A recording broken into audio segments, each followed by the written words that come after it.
Name's Jack Clark. Just a simple farmer, or so I thought. Simple. Nothing's simple in Alberta these days.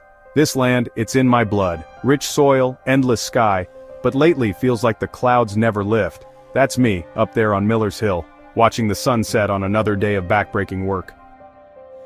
Jack boy, Alberta's strength is in its people, not the puppets in Ottawa. Old Pete, always full of wisdom and whiskey, but he ain't wrong. These measures will ensure a brighter future for all Canadians. Day in, day out, plant, harvest, repeat, all while some suit in Ottawa decides our fate over cocktails. Then came the day everything changed. Black car, clean shoes, bad news. Mr. Clark, I have a notice regarding new agricultural regulations. In that moment, staring at that piece of paper, something snapped, like a stalk of wheat in a storm. I looked at that map of Canada on my wall, Alberta standing proud. But for how long?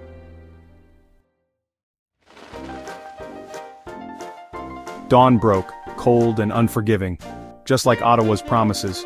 I hit the road, leaving behind everything I knew. The weight of my decision hung heavy in the air, as tangible as the dust kicked up by my tires. The highway ahead twisted like a question mark. At a gas station, emerging from the shadows like a noir femme fatale, I met Sarah. You look like a man on a mission. Sarah, ex-politician with eyes that had seen too much. She handed me a map, our fingers brushing. In that touch, I felt a spark of something. Hope? Rebellion? Whatever it was, it felt like the beginning of something bigger than both of us. Government says we gotta change our ways. Been ranching here for generations. What do they know about our lives? One day you're essential, next day you're the villain. All depends on which way the political wind blows. Jack, look. That family's in trouble. Well, can't leave them stranded. That's not the Alberta way. As I fixed their car, I could feel their eyes on me. Suspicion melting into gratitude. It struck me then. This is what we do. We help each other. We persevere. Ottawa may have forgotten us, but we haven't forgotten ourselves. And in that moment, on that lonely road, I realized our strength wasn't just in our resources. It was in our people.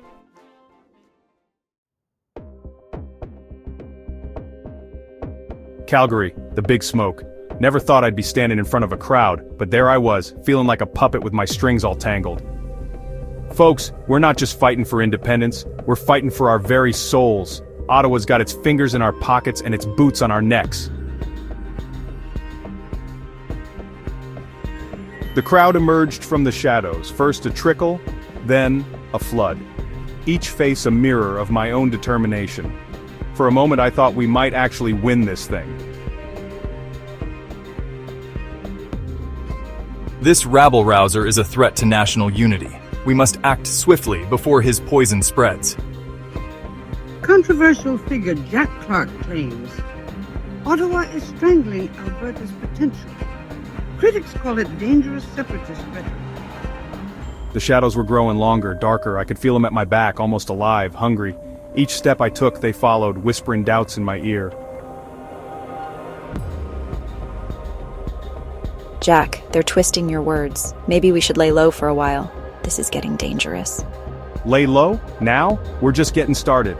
What's next, Sarah? Should we roll over and play dead for Ottawa too? I should have listened. Should have seen the writing on the wall. But I was blind, drunk on the idea of freedom. Next thing I knew, Jack Clark, you're under arrest for sabotage and inciting unrest. the cell door clanged shut. Darkness, complete and utter. The shadows I'd been running from finally caught up, wrapping around me like a straitjacket. What if I'm wrong? What if I've made things worse? Christ, what have I done to Alberta? No, we've come too far. This ain't over. Not by a long shot. Alberta's spirit won't be broken by a jail cell or a man in a fancy Ottawa suit. Well, there I was, sitting in that cell, feeling lower than a gopher in a badger hole. But then, something strange happened. A beam of light, thin as a wheat stalk, snuck through the bars. And in that light I saw 'em all.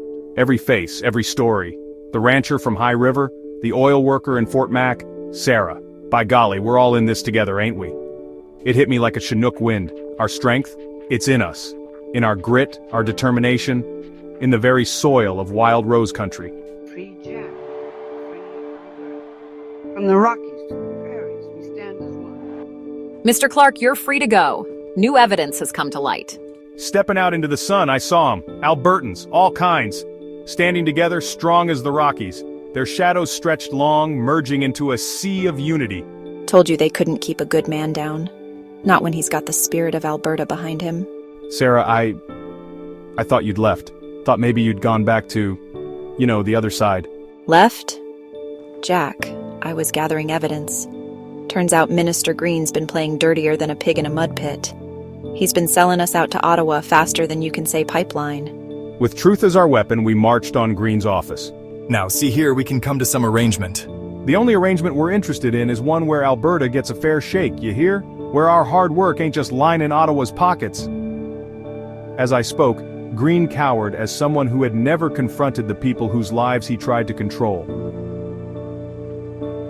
Folks, this ain't the end, it's a beginning, our beginning. From Peace River to Medicine Hat, from Lloydminster to Banff, we're Albertans, and by God, we're gonna chart our own course. As the light touched each face, I saw our future, independent, strong, united. The shadows of the past faded, and there stood Alberta, proud and free.